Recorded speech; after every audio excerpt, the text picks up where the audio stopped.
in the same cul-de-sac. Yeah. Oh, Randy. Yeah, I know Seem him. exciting? Sure. Sure. Have you done any work for you, or how do you know him? I know I've recommended him to other people. And I think they did some for me too. Him and Mike Dockert. Yeah. Yeah, they do. Yeah. They've been doing stuff in the area for 20 plus years. Huh. So you more or less grew up down there then? Huh. Next to, close to Fizz Larson's and... Yeah. Yeah. A couple houses down. All right, somewhere I had a little questionnaire. Here it is. I'll leave this for you, but it kind of shows the format that we follow. It has some questions on it. Now, when did you start at the state hospital, John? July of '57.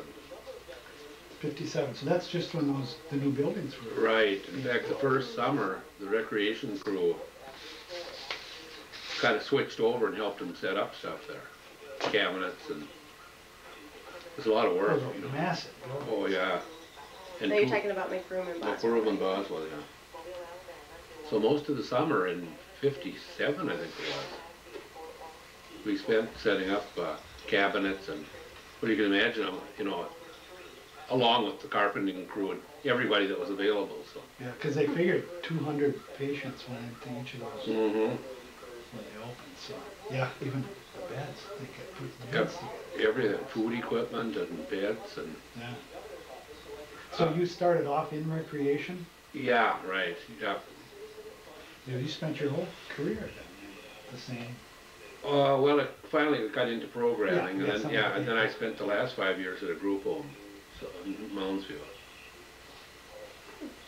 But one of our first projects was these big cabinets, personal cabinets, I suppose, for the residents. Oh, the wardrobe. Wardrobes, steel with.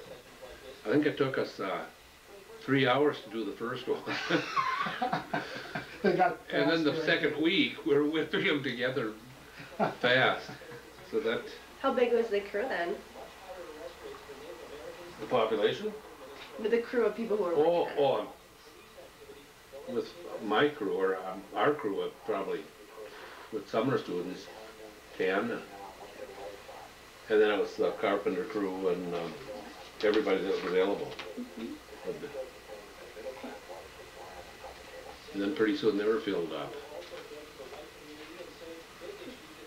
Yeah, it was 2007 residents the day I started. Oh, then you started right at the peak. Yeah, right. Over 2000, so. Yeah. And then from there it went real slow at first, but then 10, 15 years later it really dropped. Yeah. So do you remember your first day on the job? Yeah, I do, yeah. I got hired kind of in a hurry down there. And in fact, I applied for a job and I was on my way out the door and they called me back and said,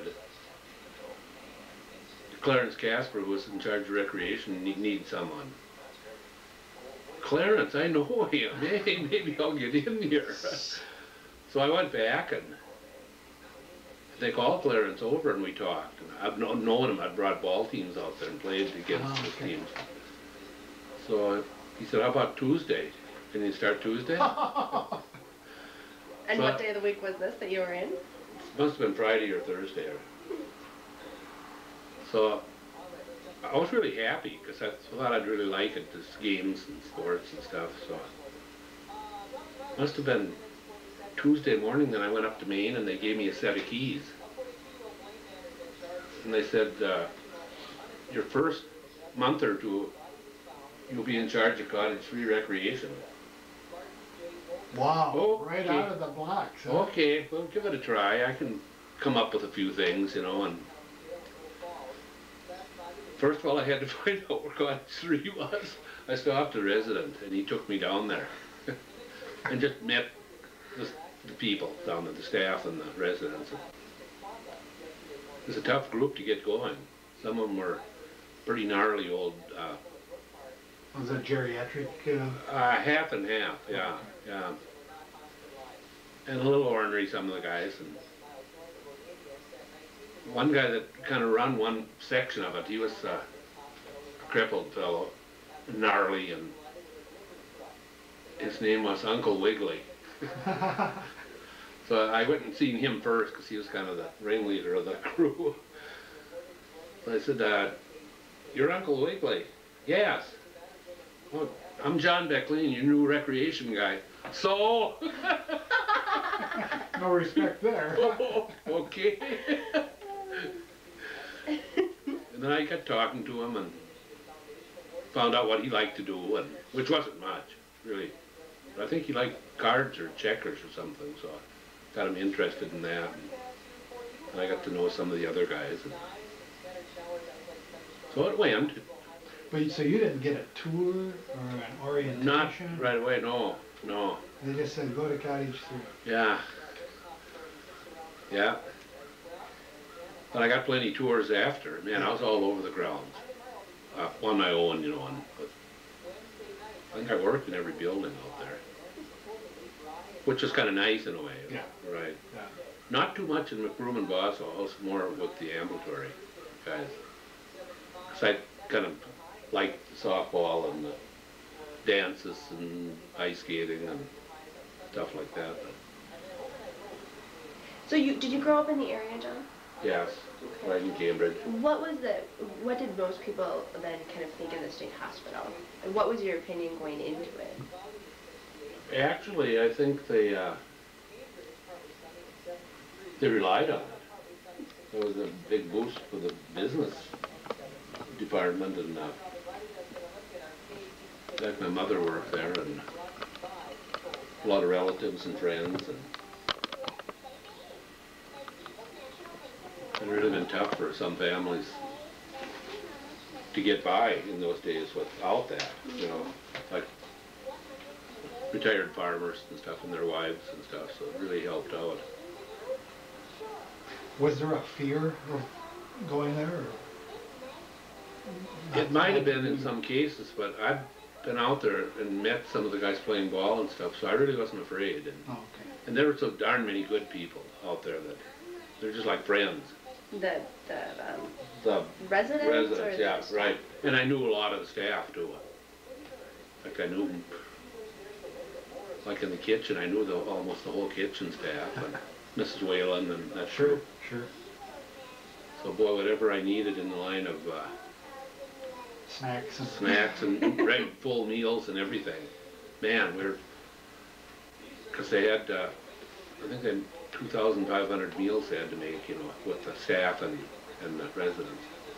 Isn't that amazing when you have 3 meals a day? Yeah. Special diets. Yeah. All the variations that they have. Plus the other things like recreations. Yeah, picnics, the special special stuff.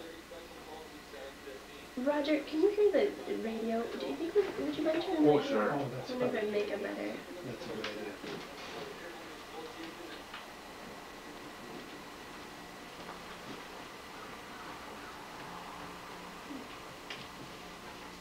Yeah, the first few weeks I really enjoyed it. And then I kind of hit some rocky spots a little later on. Had to work them out. What caused those? I don't know if it was just my high build-up when I first started. You know, I thought this is a piece of cake, and I got my feet back on the ground and found out it wasn't. You know? But I really enjoyed it, recreation. The athletic teams, the softball and basketball, we traveled all over the state and played. Girls and boys. Girls softball and boys softball and basketball. Now, where was the softball field in? That was another... Because that wasn't where it ended up. no, we had many different fields. Oh, okay, they moved around. The first year I was there, we made it right behind Cottage 9. Do you remember that area where by the paint shop? Oh, okay. Between there and the parking lot by 3? 3 and 5. Yeah. 7, okay. So That was a nice flat area. Yeah. That was our first project, was to make that field. And then for some reason, I don't know if they built there or not, but Well, I wonder if the laundry No, they didn't interfere with that. Oh, They were further down. Okay, further north. Yeah. And then later on we made one by the picnic area in front of two. We put up a backstop there and did some bulldozing. Yeah, that's pretty flat.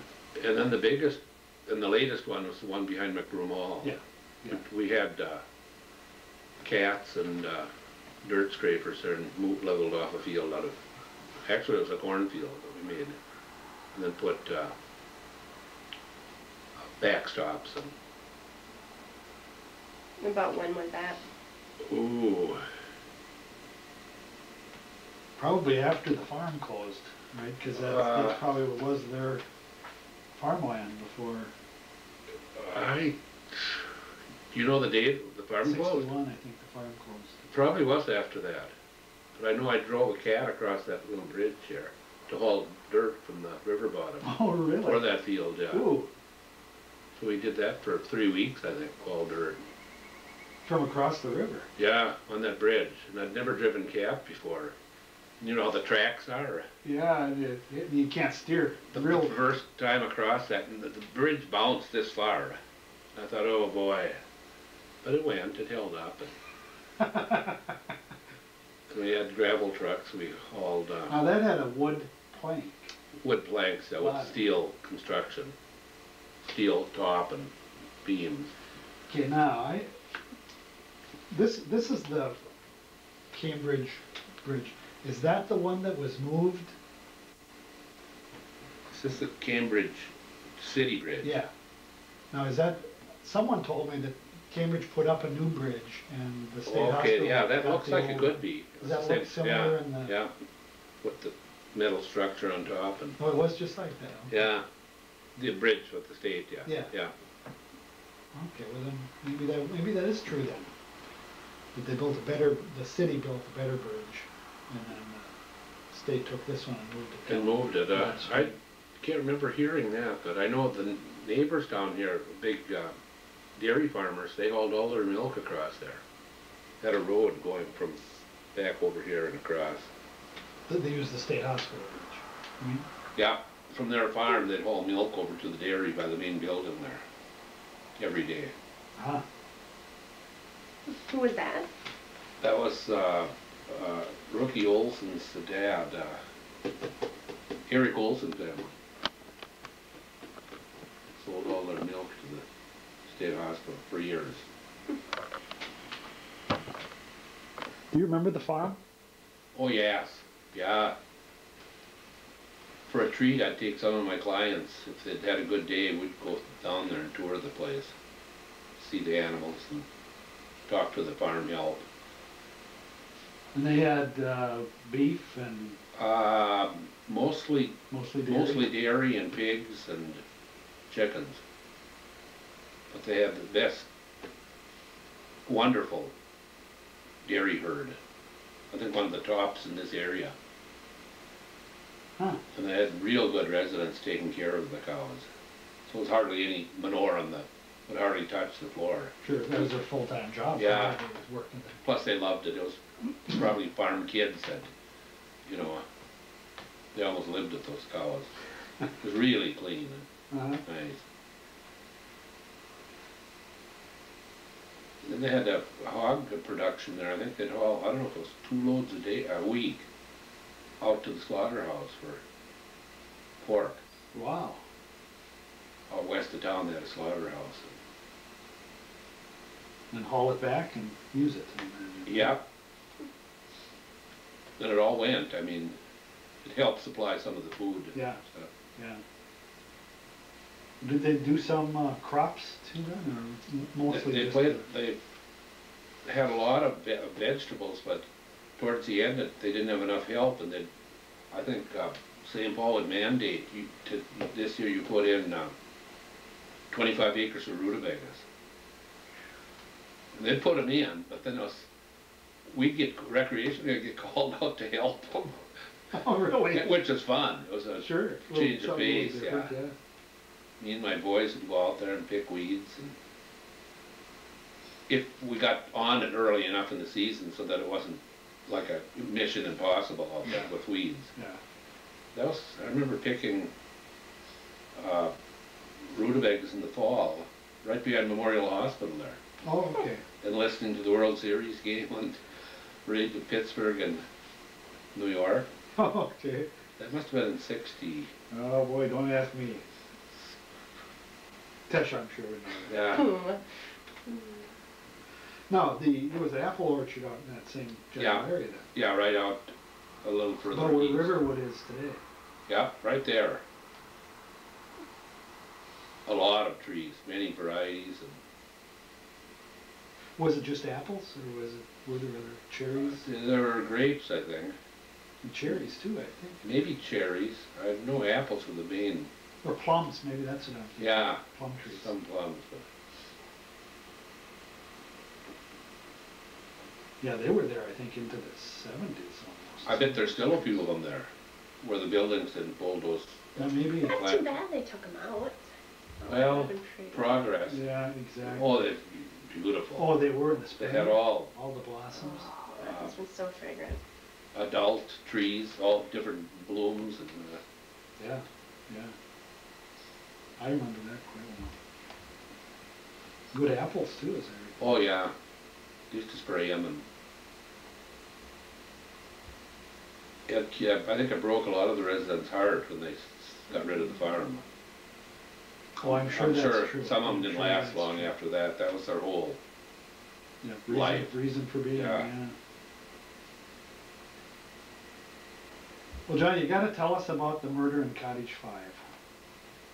Remember Uh, the many details of that? yeah, see, that's been about 45 years, but it's funny. Do you have the date on that? 61, I think. I think there was, and all I Yeah. know about it was a little clipping from the paper that just said an employee was stabbed with a Yeah. screwdriver, I think it A was. pocket A knife. pocket Yeah. knife? Okay.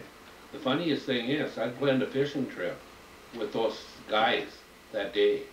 Now, there were 3 guys that, There were at least 3 that were in on the murder, and they were part of the fishing group that day. We planned this for, I think, a week, and I got permission from the residence area and their job supervisors, because a lot of them had one was one of the top painters in the whole group there, one of the residents. In fact, he was supposed to be the one that did the stabbing. hmm, He did the lettering and stuff on the Broom and Basel when they did that. oh, really? Like the Sure, the engineer signs, room, yeah. the touchy stuff, the room numbers and the, Wow. he did all that, Bobby Pierce, yeah. Bobby Pierce? How do you spell? Pierce, I think. He was one of my basketball players and softball players. Best athlete I had. Young guy? Yeah. Little thin guy, but real. A lot of these guys were just like my classmates or friends. Yeah. They're smart and fun and a little wild at times, but Uh-huh. I traveled all over the state with most of those guys. Wow. Faribault, Owatonna, and so I don't know what reason they did it, but they could have done it any time of the day with me. I was alone with them down the river.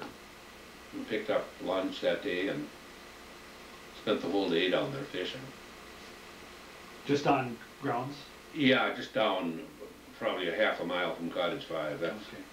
we picked up lunch and went down there and just had a ball. I think it was on a Friday. Plus they got out of work too, they kinda like that. Great day, huh? Yeah. What time, do you remember what month it was? Must have been summer. From July or June, I'd say. We can maybe look that up. So we can give a specific date. But then, I think they called me in the middle of the night. Oh. And said I hadn't seen Bobby Pierce or Bob Davis or what? And they just killed a guy in Cottage 5. I was shocked. I just couldn't believe it. You know, I'd been with them all day and Yeah. then something like that And the story they used was they wanted to run away. They could have run away all day if they'd wanted to, on me. Because I was alone with 6 guys. Yeah. So I don't know what the real reason was, but if they ever come up with one. It was a shocker. Oh, I guess. I really felt bad because I knew those guys so well. Did you know the guy that was murdered? Just vaguely. He worked nights, and Oh, he was a night. yeah, I think he transferred from Sandstone. He was an older man, fellow, as I yeah. recall, maybe in 67, something like that. Something like that. I really didn't know him too well, but What was his name? I think it was Ben Brown or Bill Brown. I don't know. Mr. Brown. Mr. Brown, They said one guy stabbed him and another guy kept body punching him so it wouldn't clot up. I don't know if it was by accident or, but Oh, so he kept bleeding then. he kept bleeding all the way from the dorms, all the way down to the basement. Hit the walls. And yeah, I'll never forget that deal, boy. One of the biggest shockers, Well, I imagine getting a call in the middle of the night. Yeah. Because they'd ran away, then they figured maybe they'd come all across over here and to be on the watch for him. Yeah. But it was quite a... So he was stabbed on the top floor Stabbed in the dormitory, yeah. of Cottage 5. Cottage 5, yeah. And then he would stagger and hit So there was like blood trail, I suppose. blood along the wall. I guess he went up to the railing and bleed against the wall, and I think he went 3 floors like that, and they found him.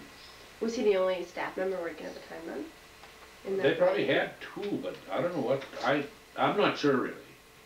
They might have only had one Maybe. at nights, because most people there were pretty capable. Yeah. Because, boy, you'd think somebody else would have heard if there was another. Oh, it would have helped, yeah. There were some pretty big boys too that were in on that. Bobby Davis, he was about 6'5", and a lot of them were young and quick moving, and Wow. And they did run away. they left the grounds, yeah. I don't know where they found them. No, I don't remember either where they were. Did they find them that night still? I'm not sure. I think it was Saturday. I went down to jail to see Bobby Pierce. I felt so bad about that he was so remorseful. He didn't want to talk or anything. Oh, really? Where did they stab him? Stomach, I think. Yeah, I think that's right. Yeah. And it wasn't that big a weapon. But even like this, and if it's not able to clot, of course. So they were trying to stop him probably from going for help. Then, Boy, you got me. I don't. he would have been better off just laying down. Unless they'd have pounced on him or something. I still can't figure out why they did it. And what? Yeah. Now, as I recall, he was the only one that was charged with the murder. Bobby Pierce, yeah, I think he went to St. Peter Criminal Ward, didn't he, or Security Ward. I suppose that would be logical.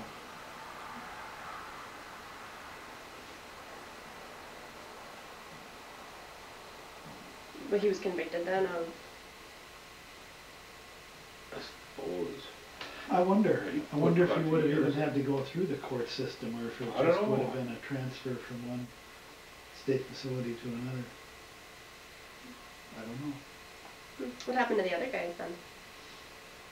I think they one by one got transferred out. One went to, I think Bobby Davis went to St. Cloud Penn for a few years. Gary Peacock, I don't know where he went. He was one of my helpers. Big red-haired kid. Peacock, huh? Yeah. Interesting, The psychiatrist set up a program for him that I was supposed to work with him a half hour a day in between classes on a punching bag. that was to take out all his frustration. But I thought, I wonder if this is good, you know. Build up all that strength, yeah. Yeah, well, he was taking out frustration, but he hit that bag until one time he knocked it, the rope finally broke, a heavy duty rope broke. And he acted like he won the world's title. He knocked that down. Wow. So I thought, now what do we do? Get a bigger bag or?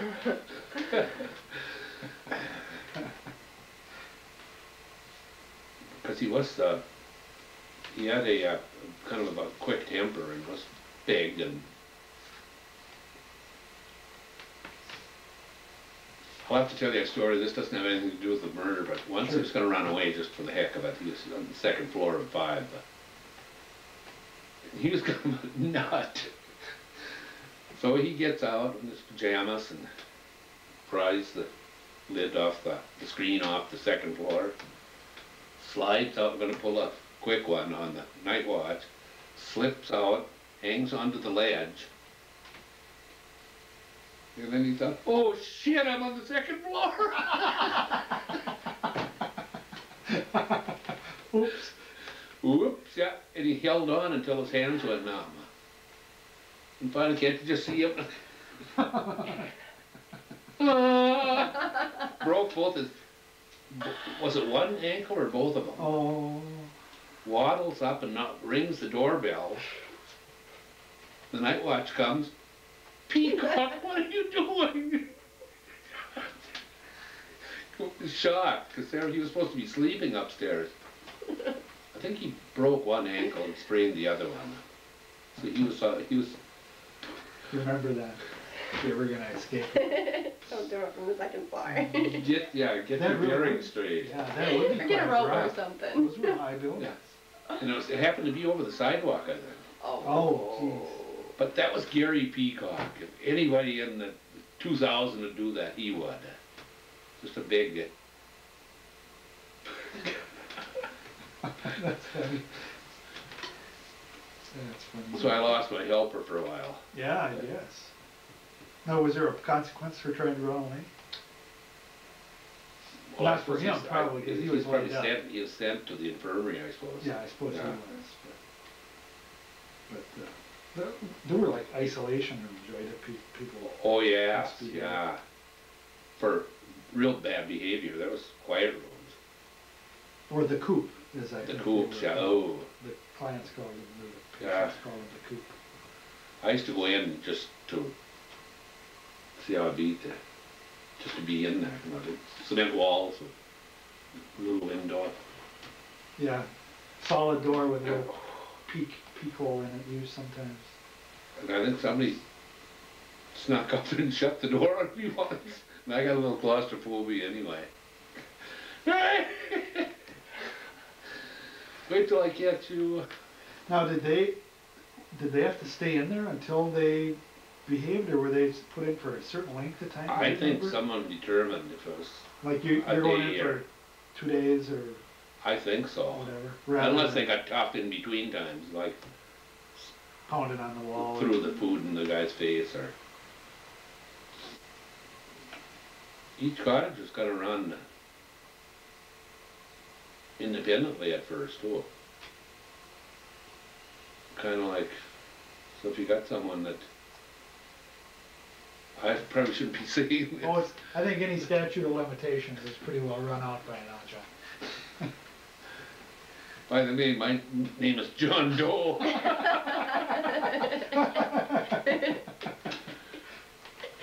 Yeah, some guys I don't think were really fit to be in charge of hard-working people, but not the right. Temperament, essentially, Yeah. is the, yeah. Where they'd use it as punishment. Or, Yeah, and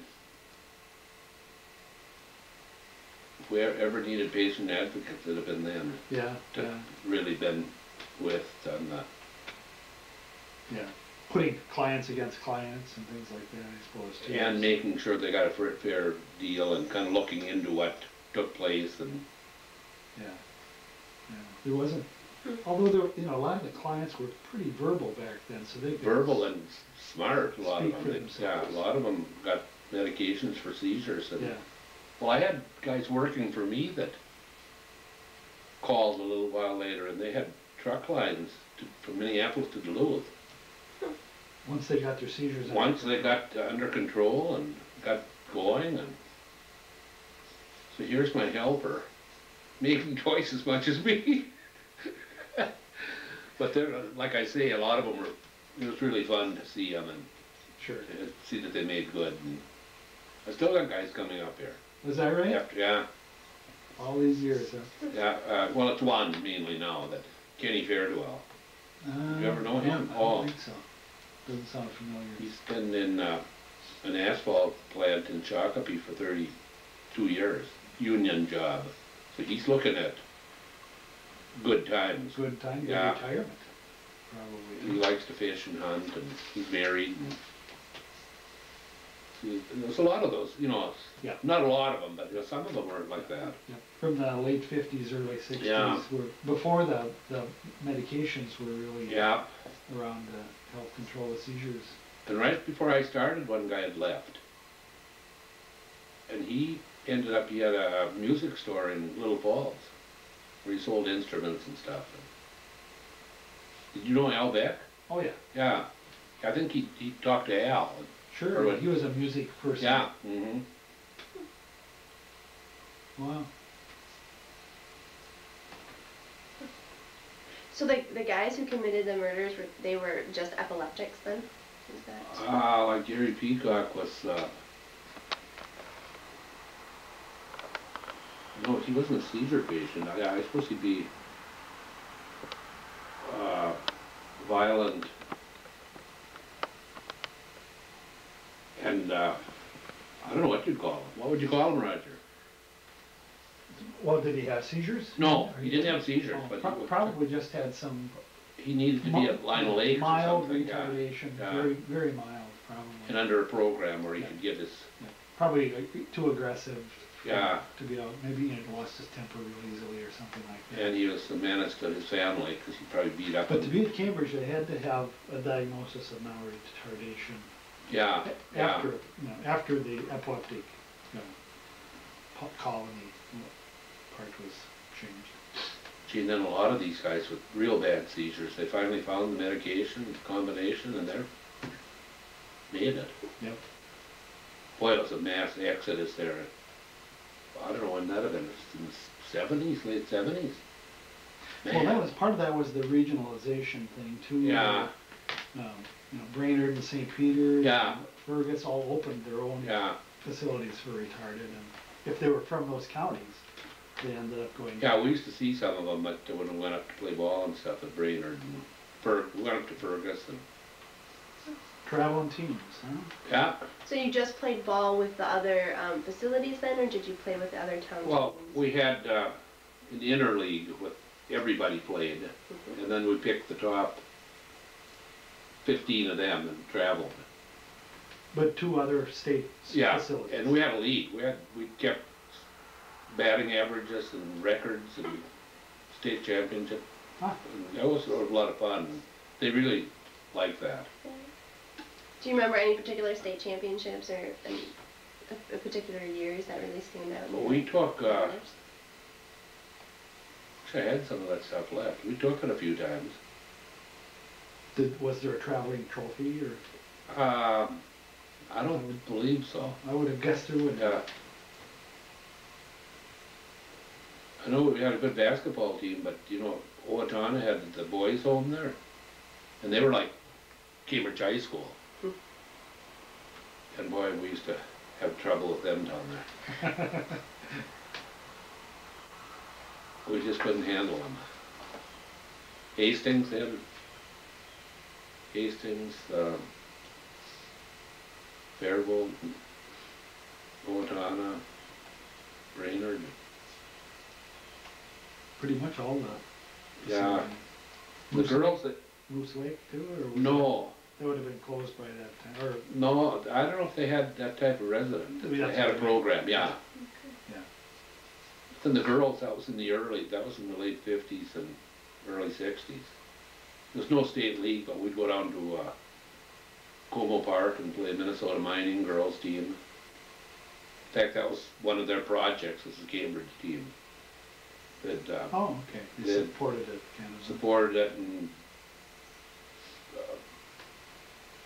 treated them great that day. Had maybe a little program set up and the meal, and so it was good for. Then in '66 we got the bus. That was a big addition to the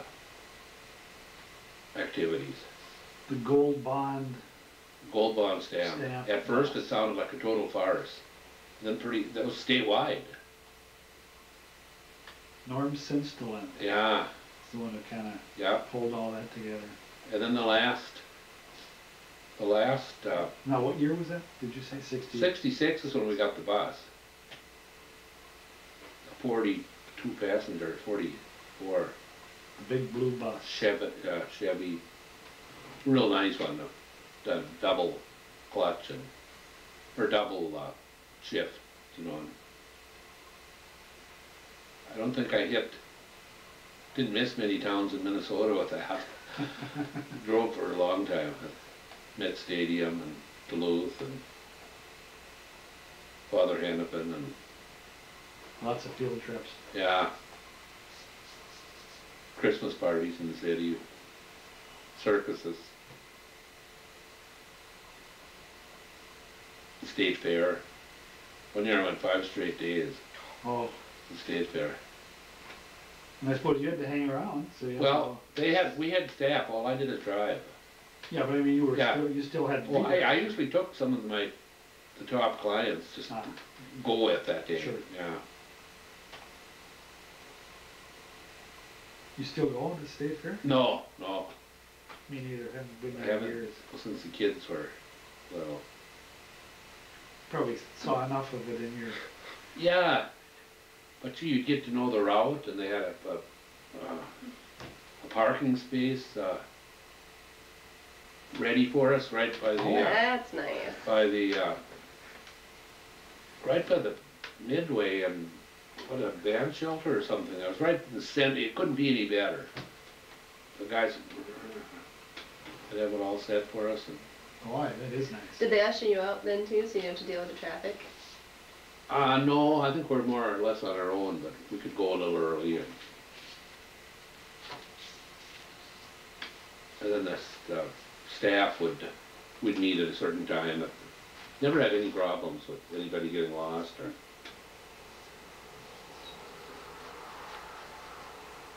So many good days out there too. So you didn't really have a typical work schedule where you would go and you would, I mean, it was really pretty varied. Oh yeah, for years I kind of freelanced it. And I'd check in, you know, to them, tell them what I'm going to do and why. And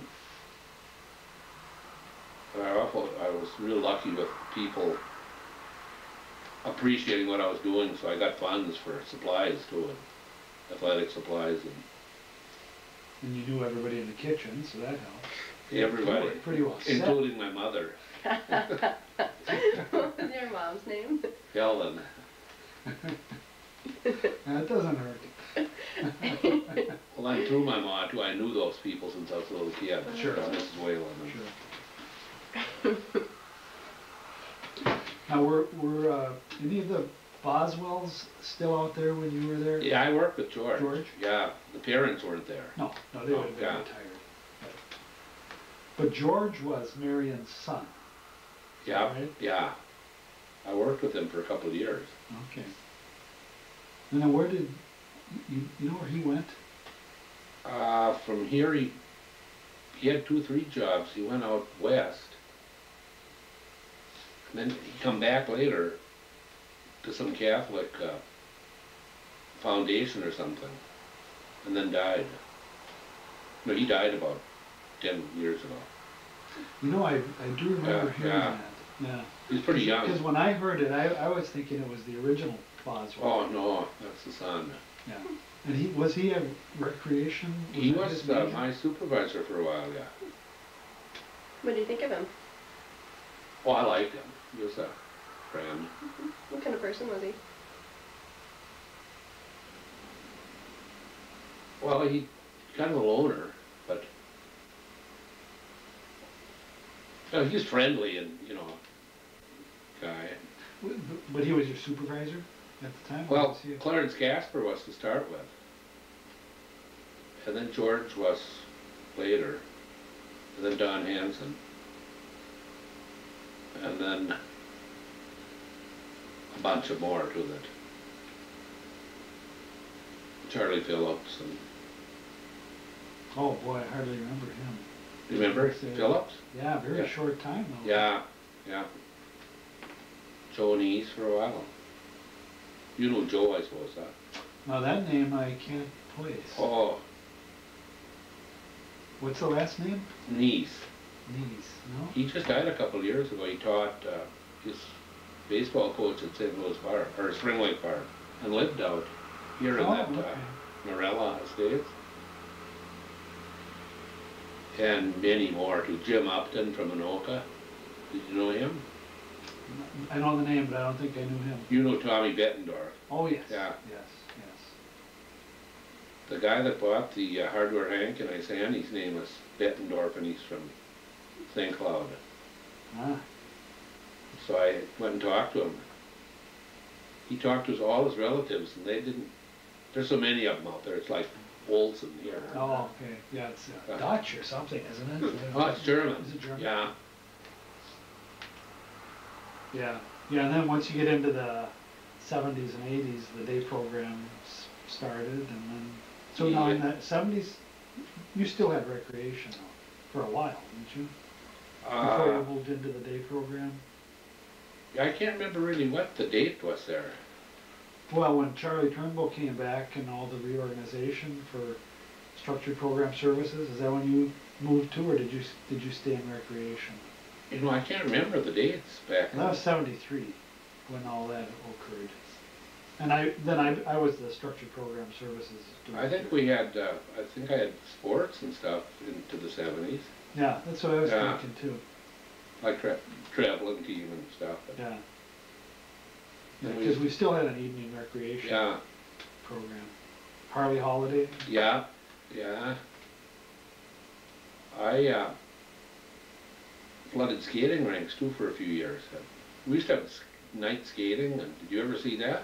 Now, where was that? The first one was right south of the infirmary. We used to have the Minneapolis figure skating club come out and put on 2 performances a year. Really? So we'd have that just like, we'd work our butts off, but we had it just like glass. And they'd come out, they'd dress in the infirmary, and we had carpeting all the way out to the rink, so they could go on their skates. They'd put on a show. See, that was before my time. Yeah. Yeah, it was, we'd run fire hoses from over by Cottage 3. Floods, huh? Yeah, it's kind of fun. Would you just build up a little?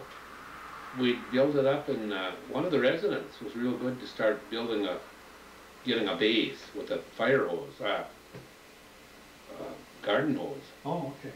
And that took maybe a week, to gradually just get the base with the garden hose, and then we'd give her a big flood. We had we had one of the first homemade, what do you call those? Zamboni? Zambonis, without wheels, so a rug with pipes that run hot water. Oh, And okay. this about from here to, we'd do so many feet at a time, and run hot water on it, and boy, it got, Melt off, nice. it just and melt smooth off, and yeah, and freeze. fill out in all the cracks, and then it'd freeze and be just like glass the next day. Of course, the weather had to be just right too. Yeah. And then the last skating rink was that slab behind McBroom. The old, was it supposed to be a tennis court or something like that? I don't know what it was for, but we used to flood it right. Yeah, it was tennis court and skating rink.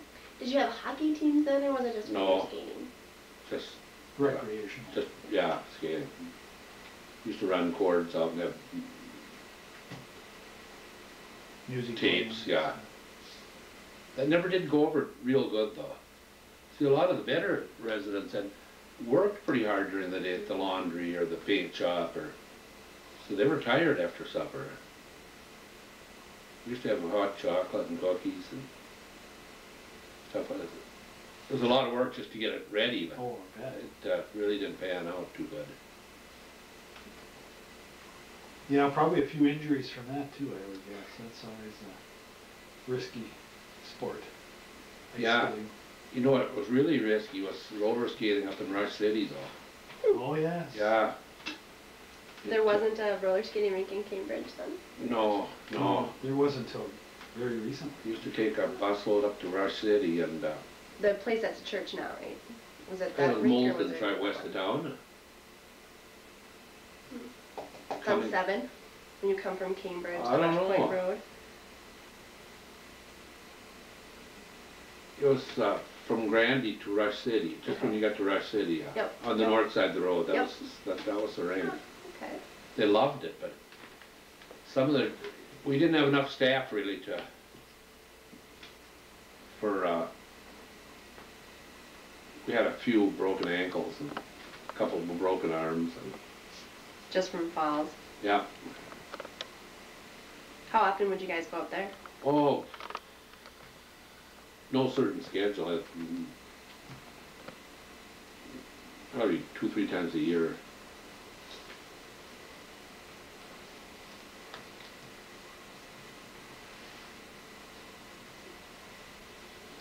Used to go. The other story Mitch mentioned was something about shooting at the bridge or something like that. Oh, yes, that's another story. That's about the second least one that I'll forget from that stabbing. Coming to work on Saturday, parked behind Cottage, actually behind main building. It was one of my, well, I was going in to run the movie. I had two movies on Saturday. Auditorium. It's like come up towards the back door of Main, back by the dairy and by the canteen back door there. A guy come running out of there. Well, first of all, they took a prisoner from St. Cloud in there Friday night to have some medical work done. By God, he escaped. He broke out the screen and got to the slaughterhouse in Edgewood, where they butcher pigs, and stole a .32 caliber rifle with 2 boxes of shells and a 12-inch cleaning knife that had 12 was sharp on both sides. Oh, great. Because he went to see his girlfriend at Cambridge, was a gal in Cottage 6. Oh. So he got away that night, or no, he'd gotten away Friday night. I didn't even know about that. So now the infirmary was in the main building at this time? No, the infirmary was across the road where it is now. Okay. So he'd gotten away Friday night and had slept out in the woods and drank river water or something, was hungry and... Well, so I was coming to work. He comes running out of Maine, and I didn't know who he was or anything. He's a Native American, but lean, fast. Dr. Vic said, John, stop that guy. Oh, what the heck? Okay, Doc. Dumb. So, you know, 22 years old and in pretty good shape, you know. So I took after the guy. We got almost to the power plant, that tar stretcher road there. And it was just neck and neck. Boy, he was fast. But what I didn't know, I finally gained a couple steps on him and I was ready to tackle him. But what I didn't know is he'd slowed down a little to get that knife out of his pocket. And he come up with that knife, and I can remember the sun glistening on that. Oh my God. And that's, ooh, never forget that. Oh. So I backed off and he kept going. Went down below the power plant and I went and got help and we went back down there. Which we shouldn't have done until the police come. Because we knew he had a knife. But we didn't know he had a deer rifle under the bridge. So, it was a real warm May day, I think. I'm not much of a swimmer, but we were down by the bridge looking for him and he disappeared. He was under the bridge with that gun. And I walked out onto the bridge. He wasn't around. Where the heck did that guy disappear from, all of a sudden he comes about from here to you, clunk, clunk, cocks the gun. And you know, that's not a nice feeling. Oh. The guy was desperate. He was just like this. And I was on the bridge, so I couldn't jump or anything. So So now where was he? He was on the bridge also? He was under the bridge before it, you know. Oh, okay. He had the gun in the night. In fact, maybe he'd slept there too all night.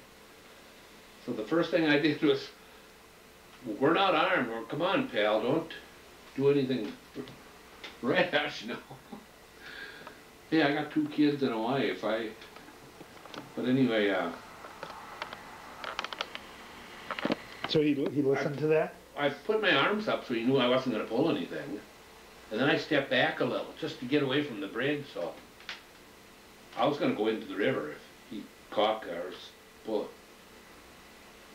And I don't like water, so you can imagine how scared I was. Well, some choice. Yeah. So then I had a bunch of real good kids with me.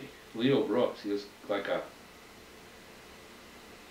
Keith Millard football player or something. Burly guy. He found a lead pipe down there behind the power plant. He comes at this guy with the pipe, and I said, Leo, put the pipe down. Don't worry about this. Let me handle it. He kept coming with that pipe. So the guy finally opens up. Shoom, bang, bullets flying all over, in the sand and in the trees above us. And Leo takes after him through the woods. Bullets flying, and he went south towards Goldenwood. So he went across the river? Or No, he was on the east side of the river. Okay. But took off across and went towards the old Cambridge dump. You know where that was? Yeah. Okay, out to Goldenwood. Where Goldenwood is Yeah. now, pretty much, yeah. And they finally, I think I went to get more help. In the meantime, they called the cops, and the sheriff's department come down there. No. Leo Brooks and another guy cornered the guy. I think he'd run out of shells. He shot up 2 boxes of shells, I think. And Leo said, hey, I'm with you. I'm a patient there. I don't like it there myself. Give me the gun. Well, are you sure? Yes, come on. I'm kind of a prisoner up there myself. Give me the gun. So the guy he had shells in it too. Oh, he did? He gives Leo the gun. So when, about half an hour later, we find out where they are.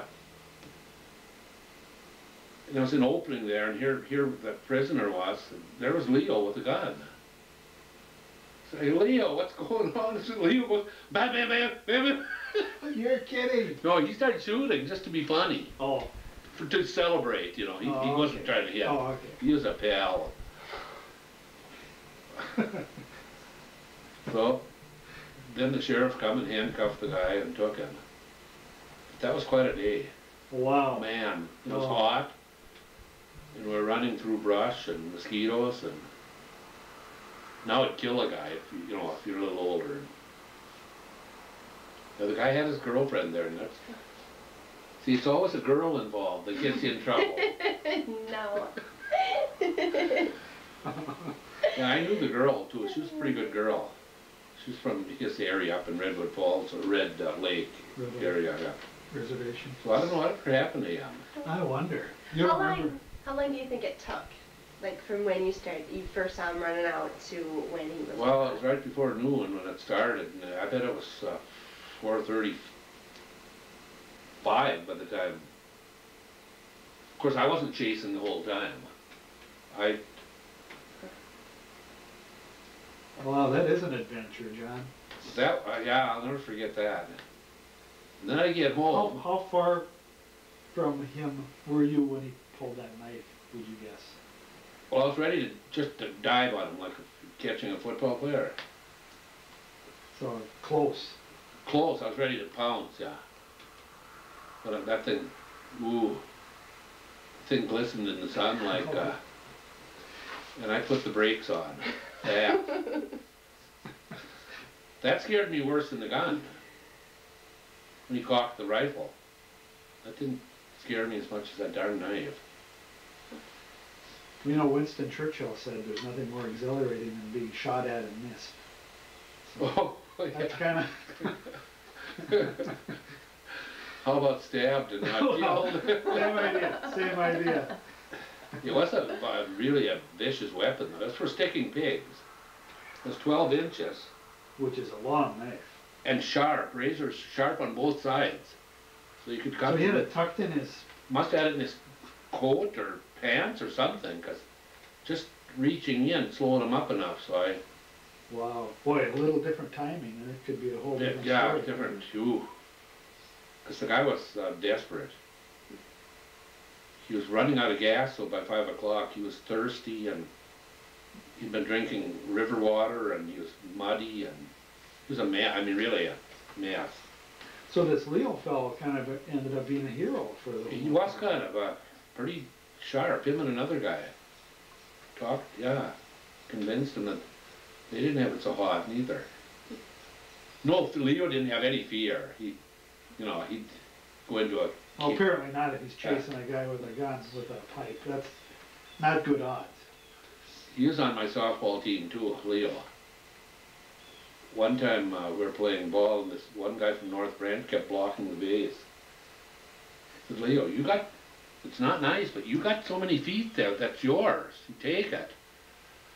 He sent the guy almost to the hospital. He took it. He took his space, yeah. The guy was trying to bluff him out, And he was about 210, just like Steele, the guy. He got out eventually. He probably got married. And Did he get any sort of recognition or anything? just verbal praise. I don't think he got any. It's funny, the sheriff or somebody didn't give him a certificate. Yeah, some kind of award. Yeah. There was a little write-up in the Minneapolis paper the next day about it.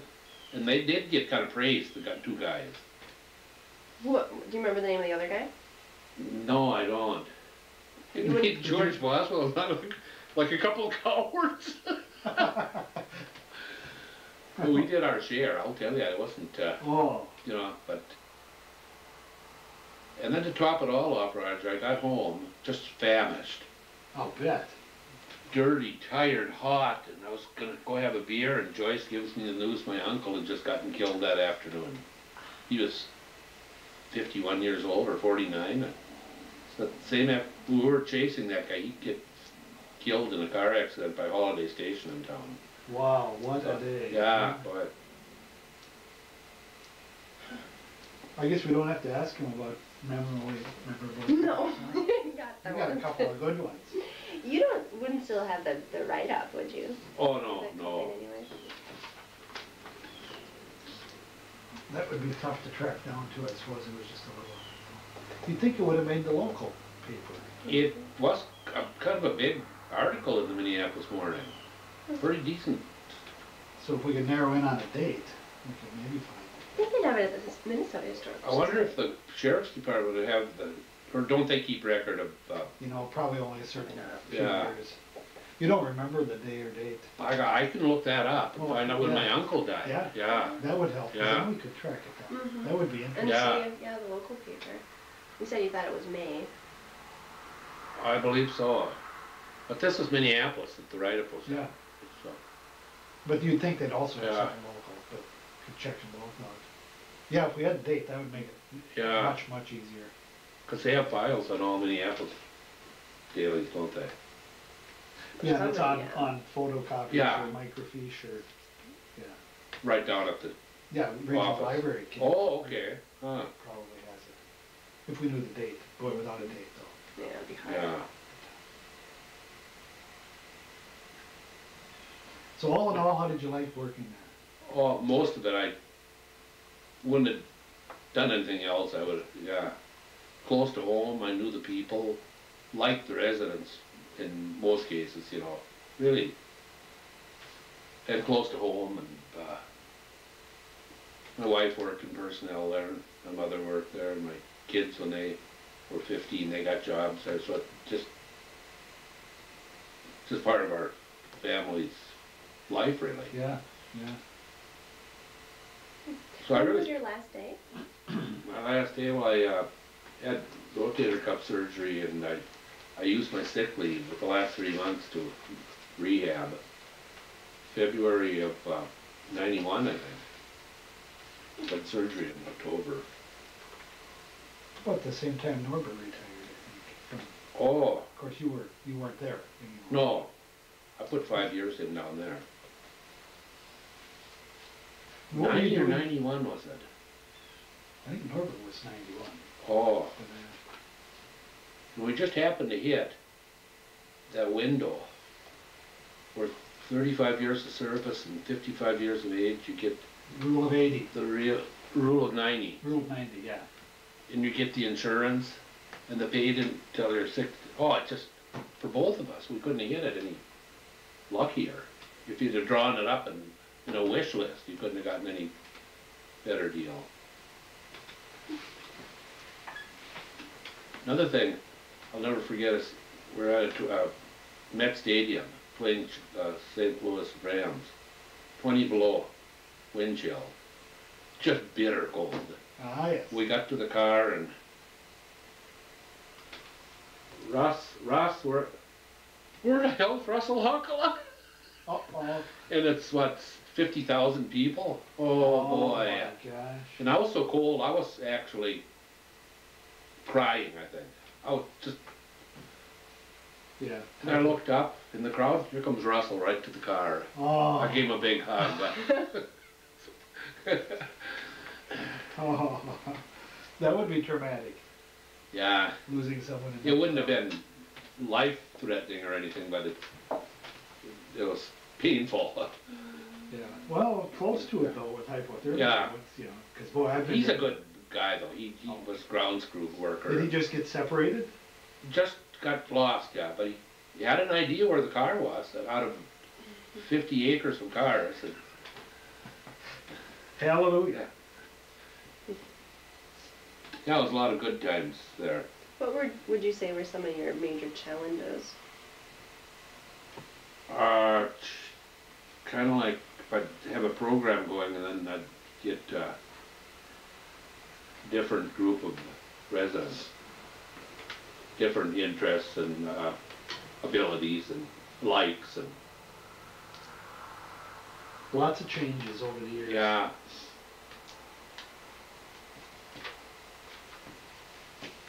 But you just had to adapt and just come up with a new plan. And Now, John, don't I remember when you were in 14 that you were attacked with like a baseball bat or yeah, that was something?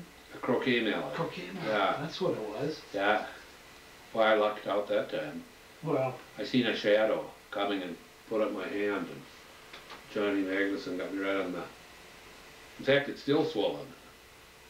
Got a croquet mallet broke over my wrist here, and it snapped off. And I thought, all these years now, that's the first broken bone. It was the mallet that broke, and then he come at me with that damn mallet, just like a spear. I had a hard time getting him pinned, because I was starting to go into shock. Pinned him up against one of those. I can't imagine the pain Yeah. that must have. It was kind of like shock at first, but remember those food service equipment they had on the south side of 14? The trade type things? Yeah, where they had, it was in the kitchen in the basement where I had my room. I pinned them up against one of them and held them and told somebody else to go. And Darby Pinnell come down and help me. About that time I was, Well, lightheaded, I I suppose. couldn't have taken them alone. Did it break them? It cracked it. Or not really cracked neither, but I did get a blood clot in there. Dr. Hartzler said, John, we've x-rayed and I got good news and bad news. Well, what's the good news? I can't remember which one was which, but it's not broke. The good news is you can go right back to work. Really? Oh, In with, in my not later, even thinking of what this did to your psychically. I mean, my goodness. with that's my 2 later classes I had, Kenny Muscle, Harold White, I mean, the worst guys in the hospital. Tough And I'm guys. supposed to go there with, Well, didn't you end up in a sling for a while? yeah, and then a week later I went to a different doctor. I never did go back to work that course. Well, no. And they said, holy man, you got a blood clot in there. Better take care of this. So they, ooh, heart sore. That's why he's no longer Yeah, in the medicine. darn it. What set the I guy remember off going who got you? John Magnuson was a kid that he hallucinated and stuff. Yeah. And he was one of the nicest kids. Nice looking kid. Most of the time. Yeah. Nice looking kid, clean, nice teeth. And then when he got this psycho thing, he turned like into a vampire. Did you ever see John when he got like a vampire? Yeah. His eyes got like this and his teeth come out and he's scary. He was in one of those modes. It's like that a day. psychotic episode. Yeah, You've probably seen something that, Yeah. I hadn't remembered that you were almost blindsided until you reminded me of that social worker tossed a coat on me and took her, threw me in her car, Connie that. O'Brien? O'Brien, yeah. And the first thing I thought about was, God, Connie, I'm bleeding on your car.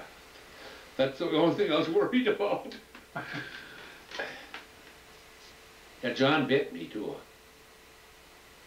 After, when we were grass. You were trying to hold him. Yeah. He bit me, so it bled pretty good. Where'd he beat you? Or, where'd he bite you? Probably right on the hand or something. Oh, and that's nothing worse than a human bite. Yeah. For germs and pain, actually.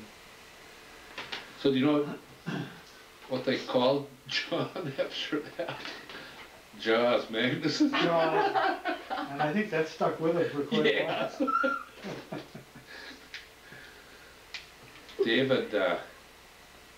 David Wells, he was a little rascal. Cute little guy. You know David, didn't you? Yep. He gave me so many headaches, I started calling him Orson. And that stuck with him. Orson Welles. Ah, yes. Adventures. Did you know that Boswell was named after both Boswells? I just Yeah. found that out. At George's parents, yeah. Well, actually, matter of fact, I think I have the note along here. Or his mother too. His mother and dad or somebody else? Well, I was thinking it was maybe George, but maybe it isn't. Oh. No, they named it Boswell before George even worked there. I Oh, think. okay. It says the South Building will be designated Boswell Hall, named after two of our former employees in Okay. the nursing service. So maybe it's Mr. and Mrs. Boswell, huh? Did she I work? know she worked there for many years She too, did, yeah. okay, see, I wasn't They aware of that. transferred from Faribault. Faribault, yeah. Yeah, that, George had a lot of school. He had masters and a lot of degrees. I think he ended up with Catholic missions or something, a high up job. Did you say he died relatively young, huh? Yeah. He was in Seattle, Washington first, and then I think he moved back to closer to this area and died. Have He you was driven through the state hospital grounds Yeah. lately?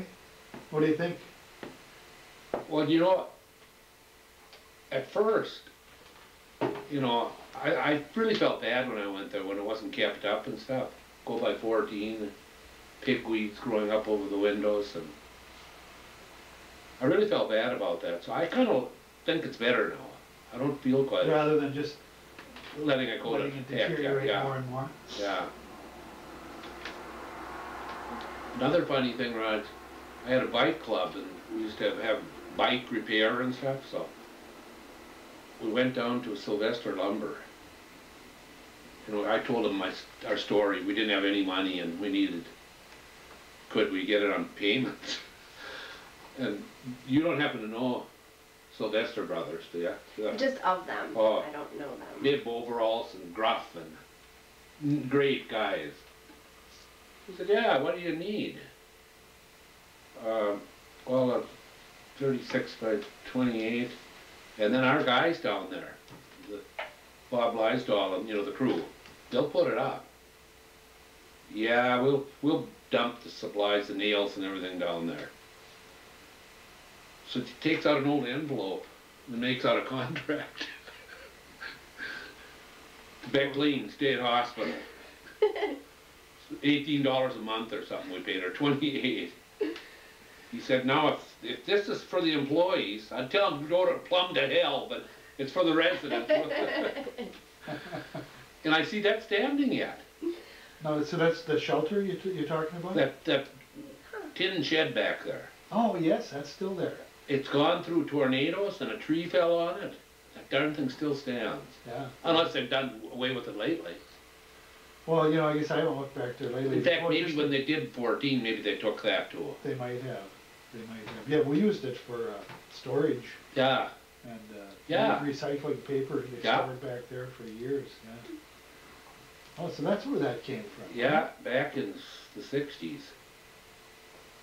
Boy, he Yeah. delivered it right away, do nails and every doors. And see, we had it donated to snowmobile every year from Arctic Cat.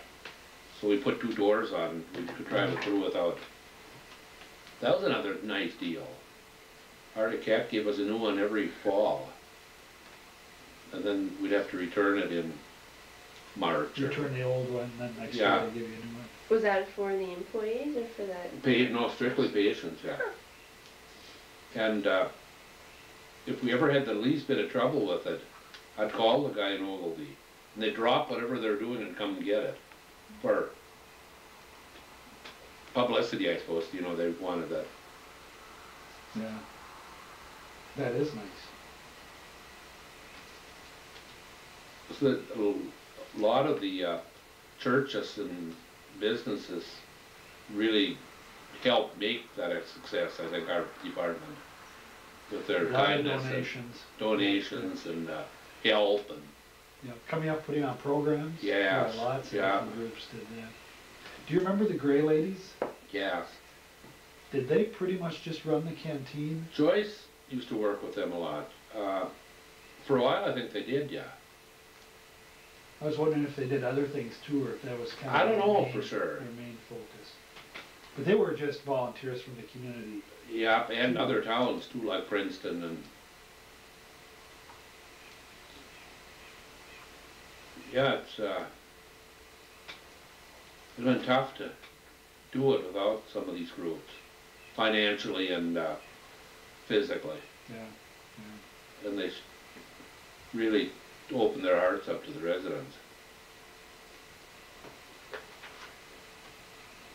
Do you remember anyone in particular who was especially generous, or any group? There's so many, but I know Spandies from Princeton were awful good at Christmas time.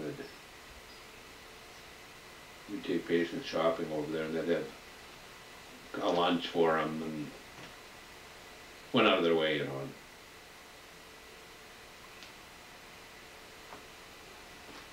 Well, there's so many, I really can't think now. Twins players used to help out a lot too, and they'd come with snowmobile rides and stuff. They'd spend a day there, visiting with patients and giving rides. Bob Allison and Bernie Allen and... Rich Rollins. Yeah. It's back when I paid more attention to this one. Probably the early 60s. Probably, yeah. Yeah. North Branch Fire Department was awful good too. They'd have our ball team over once or twice a year, and then we'd go out after for burgers and malts, and really were good to the guys. How many 1,000 miles do you think you drove that bus? I think one time I thought maybe I'd about 60 that I myself. Yourself. Yeah. It's pretty good. And maybe it wasn't that many either, but I thought I'd Well, kind it probably of was. You were kind of the chief driver. Yeah. A lot of trips to the city and.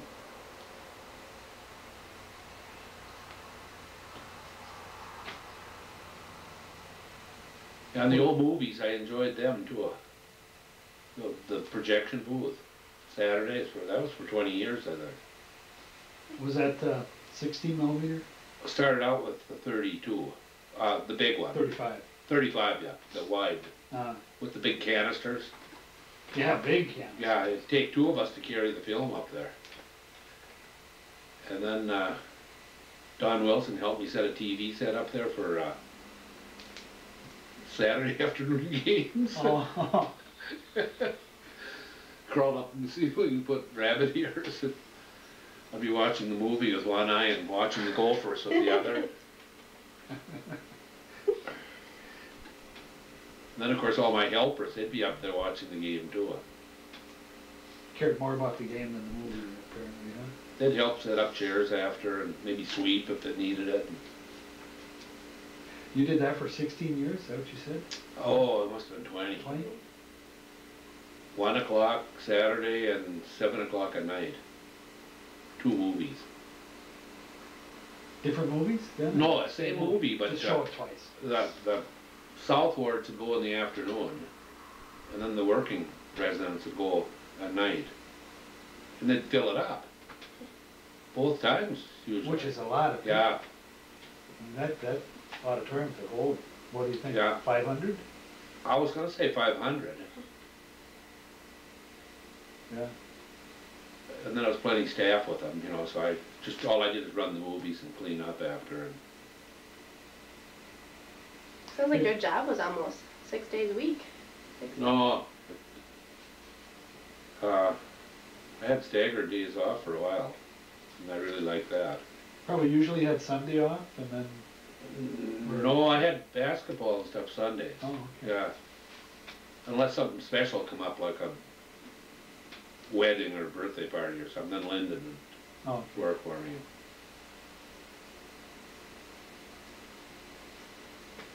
Yeah, so some of the TV shows that were on Sunday, I hadn't seen them until the reruns come on. Never seen one when it was on. The first time. Yeah. Then in the late 70s, 80s, you were in the day program. Then Yeah. I think can't remember the dates, but yeah.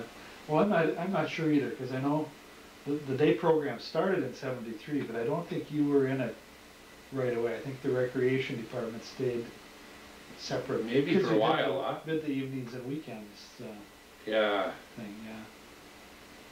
And then Judy Frank, Yeah. she must have been there in 70. Early 70s. Yeah. 74, 70, right around that, yeah. And then you were in the adult basic education, it was called. Yeah. At that time, the highest functioning workers Yeah. on campus. Who was our chief then, under you? Julie? Well, it was Judy for a while. Judy, and Judy then, Frank. And then Shar for a Yeah, while. Shar Straight. when we moved up to Maine, Yeah. who was? Well, didn't Sandy Friedland. Yeah, Sandy. Sandy. Right, Sandy Friedland. Yeah. Yeah. Man, I must have had 25 supervisors over that Oh, year. especially when you had, when you were moving so much. Yeah. One good thing about moving a lot, if you didn't really care for it too much, just stick around and be changing. You know, I just told her that today. This too shall pass away. But then after, even if you didn't like it at first, in a You couple got to months, like it yeah. was pretty nice. Now we have to move again? Ah, come on. Hi, home here? Hi. Would you trade cars, John? Yeah. Hi there. Comb your hair, you're being filmed. You're busy, huh? We're just finishing up an interview with John about his days at the state hospital. Oh, well, we can come back. We got things to do in town. Okay. When are you gonna hang that door? What, Or don't you want to? this one? Yeah. Here's one there. No, I'm gonna buy a new one and you're gonna hang it someday. Yeah, right? Yeah. He just doesn't know it yet. Have you got any rolls, John? No. What, you invite us invite you over. I'll get some tomorrow. When he comes to hang the door. That's the respect I get. So you're keeping busy with retirement? That doesn't seem to be I a don't do a problem. heck of a lot. I got a small garden and we deliver Meals on Wheels and I know Joyce is with me on the West Riverside, well, I help Cliffy once in a while. We do the the wind shutters, yeah. Yeah. That's that's only, half a day. Yeah, did you help with the pump too, and that needed? Yeah, we pulled that up with a tractor, Yeah, a Ford tractor. yeah, that was quite a project. Yeah, Tough to get pumps repaired these days. yeah, Danny Peterson made a piece Yeah. from scratch, so Yeah, without people like that, you couldn't hardly do it. yeah, if it breaks again, we may just end up ornamental. Yeah, But it's neat to have it working, the kids really Yeah. enjoy that. see, my grandma went to school there, Was that right? and my mother, Joyce, and my boy. Oh, your boy too, Yeah, huh? he went 2 grades there, yeah. But was that one just before it closed then? Because it was 73, I think, 72 maybe was the last year. Well, wasn't there some conflict and some stayed and some went? He went to Cambridge, but maybe they did close then. Well, they pretty well consolidated all the. All at once, okay, Yeah. then yeah. So he went to 2 years there. Well enough to say he went to country That's school. got a lot of history Oh, yes. for my family. Yeah, that's for sure. Well, John, you got anything else you'd like to add about working there or experiences? Yeah, there's one thing I wanted to ask you, Roger. Yes. I want a raise. John worked for me too. I'll get back to you on that. Okay. Don't call me though, I'll call you. In 10 years, huh? John was a good employee. He was very dependable, always pleasant. Well, I tried to be. Well, you were. Dependable. Yeah, I enjoyed it, and most of the people I liked working with, and Yeah. even a few for. Well, there's some good people out there. Yes, yes. I've always said And that. like I say to a lot of the Had a residents. lot more good years out there than bad years. Oh, definitely. Yeah, gee, after this kind of mass exodus there of kids leaving, Saturday mornings, car doors would slam, in would come a carload of residents, which was great. Uh-huh. It was really fun to have them for coffee. But then it was dinner, supper. No kidding. And then a couple of them got You married. bonded a little too closely with A someone. couple of them got married, Jimmy Niemeyer and Kathy Lindquist, and they come up with their kids, I think, too, then. We're nice people, but boy, I told Joyce, I'm either gonna move or get a group of boys. It wasn't long that happened, but every Saturday, so finally I said, Joyce, Let's go. let's have breakfast and let's go for a while. Another funny thing, doesn't have anything to do with this, but a kid, that's a twin, and a little rascal, just got cute, like 21 years old, but they're twins. And one worked for me for a year, and I didn't even know the difference between them. Smart little, mean little guys. They left. And I got to know them so darn well, they're almost like neighbor kids or something, so. Ronnie Mample, that worked for me, was in Anoka, and he beat up a guy in a bar, and took his credit card. And come up to Cambridge, and charged all new tires at Standard Oil. And someone recognized him uptown, and he took off, and plowed into a parked car. By Emmett Ludes. Uh-huh. He and took off. Hey, we got questions for you. He ran out here to see me, to get him out of trouble. Oh, In the meantime, Warren Erickson lived down the road. You know Warren, the sheriff, where Corey Erickson lives, Oh, by the airport. okay. Got a call and said this kid had plowed into a car and was running away on foot and come into town and help us. He's so tall, he got a blue shirt on, and so Warren is on his way into town to see if he can find the kid. Here he comes up by Rookie Olson's. Excuse me, son, where are you going? I gotta see John Becklin. I gotta find him right away. Oh, why don't you hop in? I'll take you over there. So Lauren takes him in and puts him in the back. The screen did. Takes him into jail, and Lauren, as soon as he gets in, gets on the phone. John, what the hell's going on? That's a true story. Oh God, that was funny. Gotta see John. I don't need a lawyer, I need John. So then he put, I don't know how many weeks at the Cambridge jail. And I thought, well, this is over, because I hope he left, when he gets out, he's going to go, you know. Although I like the kid, but it's trouble. It was trouble from the first time I seen him. So he finally gets out, and then he called me from the Oak Grove Motel. He was on his way back to St. Paul, and he'd hit something, and he asked if I'd come out with a crowbar to bend the fender away from his tire. No, I'm just on my way into the doctor or something. He would, I mean, it was trouble right till, and then I never heard of him again. But his twin brother ended up being the editor of one of the prison papers. I think at Willow River State. I seen him, he really did a good job, so he wasn't that dumb. Interesting. Yeah, he could write, and articles, so that it made sense. And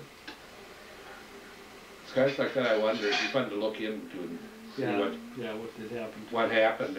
And the Nelson boys, those black kids that played ball, you knew them, didn't you? No, Oh. that must be before my time too. They were purse snatchers, and there's no place to put them, so they, line wasn't built yet. So instead of St. Cloud, Cambridge, which wasn't the place neither for them. And they were athletes, and they just loved playing ball, and gee, they were good kids. I really liked them. They started coming up here too. That's when I got all new locks on my garages. They're rascals. Just really fun to see them. Hi Joyce. Hi, how are you? Good, how about yourself? The Gray Ladies. Let's hear about that. Yeah, what do you remember of the Gray Ladies? Did they Remember do they volunteered. just the canteen, or did they do other things too? I think they may have volunteered with residents too. I think. Moving out of the way Oh. there? I was gonna capture you. Oh, no, please don't. Tasha's I just came Randy from- Christensen's daughter.